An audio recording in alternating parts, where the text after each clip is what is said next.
So let's go on to the Yankees. And that conversation sucks for me because not the Yankees, the Mets one. It just sucked because we're defeated. I had the worst Sunday, by the way. You said it the best Sunday. I forgot the Giants even won by the time the Mets lost because I did so bad in my bets, 1-4, so bad in fantasy, 1-4.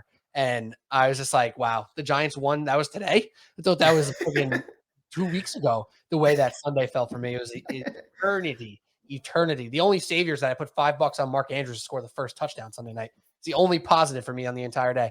But let's talk about the Yankees, Alec. They have the series starting up against the Guardians on Tuesday. That's today when this podcast comes out. And they obviously are favored to win this series. They're playing better baseball than they have in some time. And you said it yourself. You are all in. You are fully back. You're ready to be hurt if it comes to that. And I need to hear from you on your vibes going into this playoffs with your lineup, rotation, the whole nine. All right, I'm having like a mirrored situation for where I was in the beginning of the season, where initially I'm like doom and gloom, and then I take a step back and I'm like, you know what? I think we're going to be pretty good. And I was right the first time. I was right the second time when I changed my mind. I was like, let's see how the season goes. Drew never got there. It took him like 8 months to do that. But I feel that way right now. I was panicked and everything.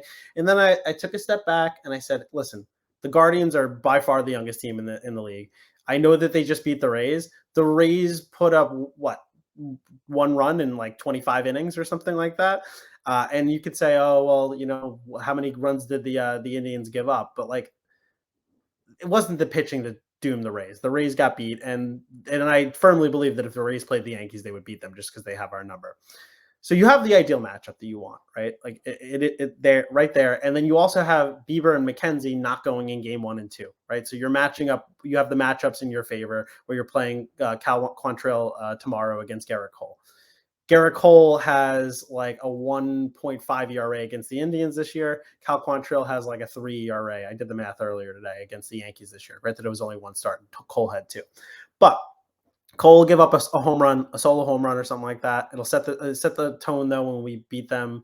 I think it'll be like a 3-1 game or something like that. There's nothing better than Yankee Stadium. When the Yankees have home field advantage, they win those series. I would be shocked if they lost this series. And then on top of that, we got my boy Aaron Judge, who is still in a contract year. People forget that he's still in a contract year. Still got to prove his worth in the playoffs because the team's going to look at that and say, oh, well, you didn't do anything in the playoffs. He's talking about the ghosts. The last time we heard the ghosts was when Derek Jeter was playing with us. They don't talk about the ghosts anymore. Judge is feeling it. He's channeling the Yankees past, and we're going to have a good October. So I'm feeling good. You have a better rotation that you've had in, I don't know, my entire life outside. Oh, well, everything past like 2001 or something like that. You have 3 people that could be aces on most teams in Cole, Nestor, and Severino. That's not something you could say typically. And yes, you don't have Chapman. That's addition by subtraction right there. Good riddance. Don't let the door hit you on the way out.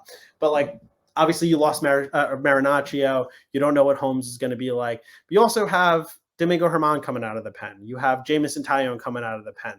Guys that are medium positive effective pitchers as starters become good pitchers in the pen when you only have to rely on 2 pitches for an inning or 2, and they can give you length if you need to. So I'm feeling good about this series. If and when we get to the ALCS, that'll be a different story. I will be terrified no matter who we face, whether it's the Mariners or the Astros, for a bunch of different reasons. But I'm feeling good, and I'm going to the game tomorrow, so I will have my good luck charm going to the game, screaming my lungs out, and being incredibly hungover on Wednesday morning. And then going to get some more beverages on Wednesday morning, perhaps. Oh yeah, big time. And then, so it's exciting there, and Yankee Stadium should be rocking on Tuesday. It'll be an incredible atmosphere. And Garrett Cole, obviously, you mentioned already some of the playoff struggles to this point, the home run tendencies to give those up. He still has been very, very good this year, and you got to trust him. This is a chance for him to earn some stripes, right? Always talk about the Yankees earning some stripes. If Garrett Cole walks out and puts up 7 innings, 1 run, man, God, that's all you ever needed from him, right? More so than ever right now. And then you get into the 1-game lead going into game 2, still in Yankee Stadium, and you're feeling really, really good.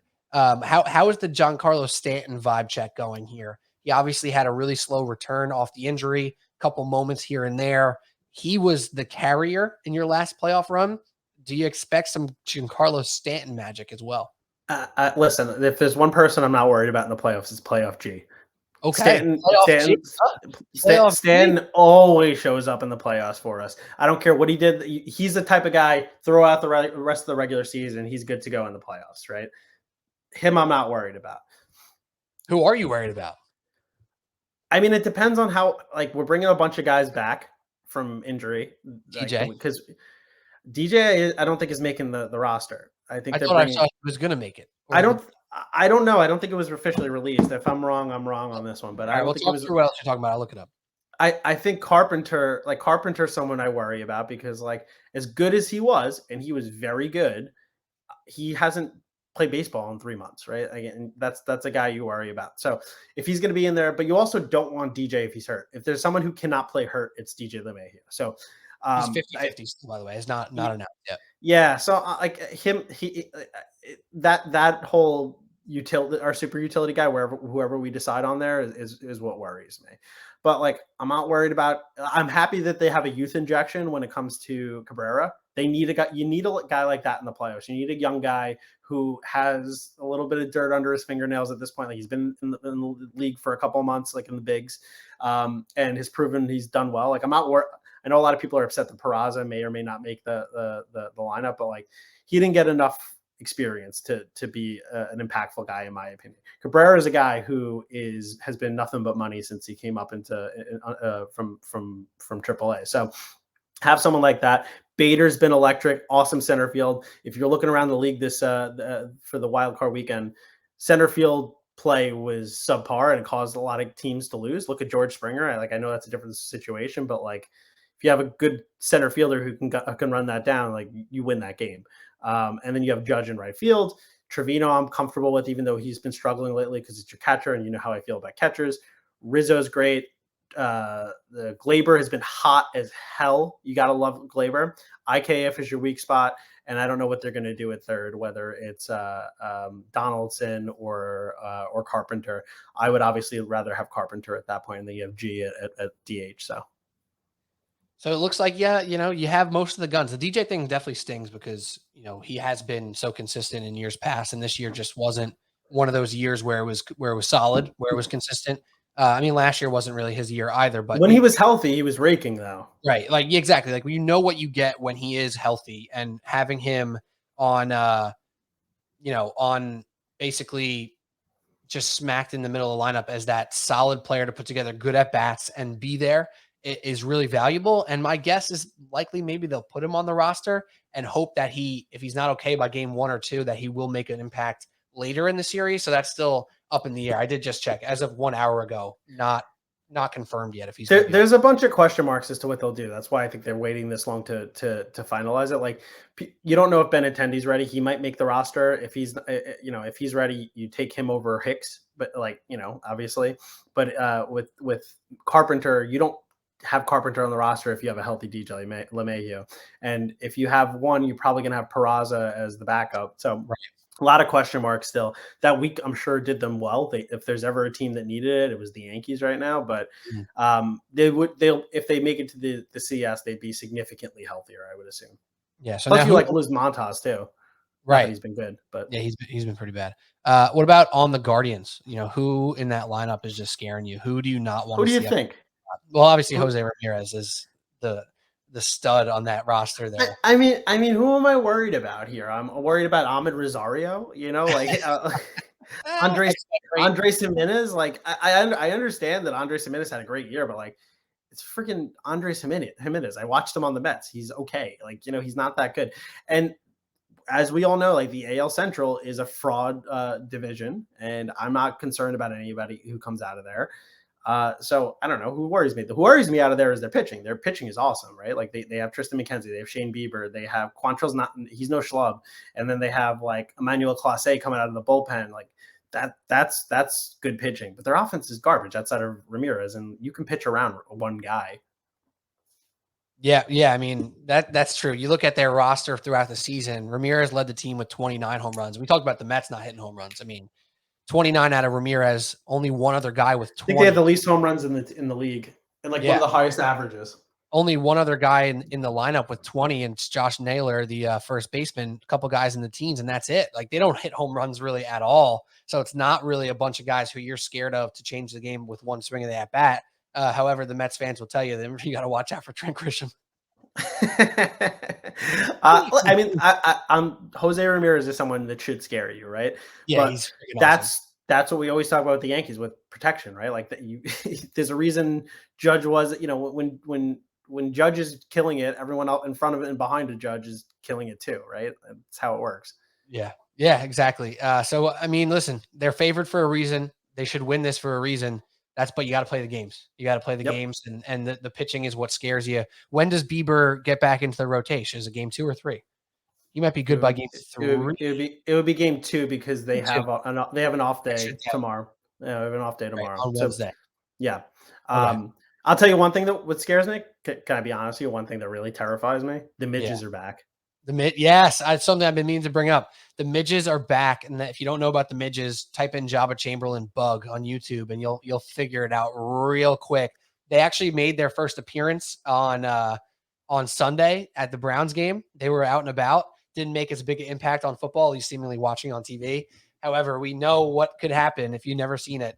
Those bugs are not shy, and they will be in your grill if they have to be. So, the Cleveland pitchers might be a little bit more used to that. Or perhaps maybe they're expecting it. Well, it only happens like once every 7 years, and it only happens for 1 week, and it's always the it's always the week that the Yankees play the Indians. Apparently, I thought I saw the it's Guardians.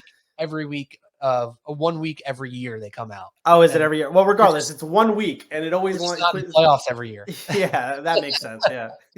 Yeah, they only make the playoffs every 7 years after those couple of years in a row. So yeah, what about Nestor? Last thing, because we got to go. Nestor, obviously, much talked about this year with the amazing start. Never really fell off, but did come to earth a little bit. So now his first true postseason experience with him being leaned on. What do you think about that?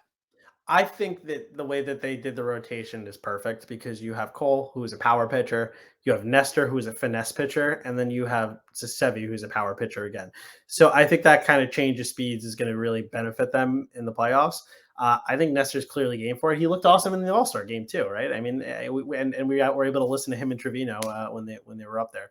I don't think he's worried about it. I think that he's a gamer. I think that all three of them are gamers. Sevi worries me a little bit just because he tends to give up the long ball here and there in the playoffs, but he's been money this year too, so I'm not super worried about the rotation. Finester Cortez. Oh, it's great. How doesn't I'm sure somebody's thought of that, right? Must have. It couldn't be us. Mustache have. That wasn't that good. No, it wasn't. But the Yankees are minus 210 on the series, but maybe some of these might interest you, Alec. Here you go. Ready? Yankees to win in 6 is plus 300. Yankees to win in 5 is also plus 300. Yankees to win in a sweep plus 350. And for some reason, I am not seeing Yankees winning in 7 as an option. It's because it's a 5-game series, my friend. That'll do it. That would make it impossible. That would make that not a thing. Tell me you don't watch baseball without telling me you don't watch baseball. I forgot that the DS is 5 and the CS goes to 7. I'm just joshing. I take the Yankees in 4. Yankees in 4. Gentlemen sweep. Gentlemen sweep. Plus 300. Maybe that'll tickle some fancies out there. Can I give a real bet though? Like that I think is kind of a lock. Okay. I never throw out betting advice, but okay. Under tomorrow. And I also never bet the under. I think it's over under 7. I think 7 is a lot when it comes to that the Indians don't hit. I'm sorry, I keep calling them the Indians, the Guardians. And I also think that I don't know. It's the playoffs. The first game of the playoffs, Yankees are coming off of a week of no play, and they really haven't played 3 or 4 games before that too. Once they clinch, so I don't think it's going to be a high scoring game. I do think they win, but I think it's going to be 2-1 or 3-1 or something like that. There you go. Under and Yankees in 4. There you go. Alec Argento. That's all we got. Any last words, Alec Argento? Let's go Yanks. Let's go Yanks. King of the hill, top of the heap, number 1. Let's go Knicks. Ooh, a little sneak preview next week. Next week, I realized you knew already. I realized that the season starts next week, which means I have a whole lot of NBA preview content to get out there. I don't know when I'm going to do that, but I got to do that ASAP because it starts next week. Tuesday is opening night for the NBA. Wednesday, opening night for the Knicks. I won't make a whole diatribe about this, but Knicks preseason, Jalen Brunson, Derrick Rose healthy. Team looks different. Team looks solid. Team looks fluid. All about it. There you go. You heard it here first. If you haven't heard it anywhere else, Alec Argento. Thank you, my friend. Go Yankees. Peace. I also hate you.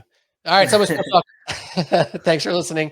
Check us out. Podcast app. You know what it is. Apple, Spotify, rate, review, YouTube, subscribe, hit the notifications bell, leave a comment, leave a review. We appreciate you as always for tuning in. We'll be back with football picks later in the week, as well as football talk and basketball talk because the season starts in just 1 week.